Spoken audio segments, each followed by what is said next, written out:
কোরবানি পশুর লবণযুক্ত গরু ও খাসির চামড়ার দাম গেল বছরের চেয়ে ৫ টাকা বাড়িয়েছে সরকার, আর ছাগলের চামড়ার দাম বাড়ানো হয়েছে ৬ টাকা।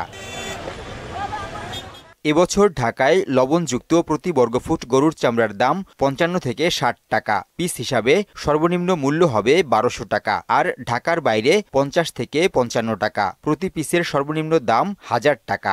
লবণযুক্ত ছাগলের চামড়া ১৮ থেকে ২০ এবং খাসির চামড়া ২০ থেকে ২৫ টাকা নির্ধারণ করা হয়েছে। বাণিজ্য মন্ত্রণালয়ের সভাকক্ষে মূল্য তালিকা তুলে ধরেন finished leather goods and footwear export অ্যাসোসিয়েশনের সভাপতি। ঢাকার চামড়া ১২০০ টাকায় লবণযুক্ত চামড়া আমরা এবছর কিনবো।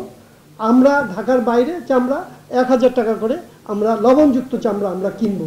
সাইমেলটেনিয়াসলি আমরা খাসি আমরা ২০ থেকে ২৫ টাকার মধ্যে কিনবো। ১৮ টাকা থেকে ২০ টাকার মধ্যে আমরা ছাগলের চামড়াটা কিনবো। ওয়ালটন ফ্রিজ কিনে অনেকের মতো আপনিও হয়ে যেতে পারেন মিলেনিয়াল, সেরা পণ্যের সেরা অফার। বাণিজ্য প্রতিমন্ত্রী বলেন, বর্গফুট মাপার ঝামেলা এড়াতে পিস হিসেবে দাম নির্ধারণ করা হয়েছে। আমরা বিভিন্ন সময়ে বিভিন্ন প্রাইস শুনছি, এবার কিন্তু আর ওই ইটা থাকতেছে না, পার স্কোয়ার ফিট কত মাপা টাপা না, ওনারা সাহস করে পার গরুর মূল্য ১২০০ টাকা দিয়েছে। এটা কিন্তু একটা সাহসী পদক্ষেপ। বেঁধে দেয়া দামের চেয়ে কমে যাতে চামড়া বিক্রি না হয় সে বিষয়ে নজরদারি থাকবে বলেও জানান প্রতিমন্ত্রী। এই মূল্যের নিচে যেন কোথাও বাংলাদেশে চামড়াই না হয়, সেটা আমরা সুপারভিশনে রাখবো। নাসির উদ্দিন, বহনা সংবাদ, ঢাকা।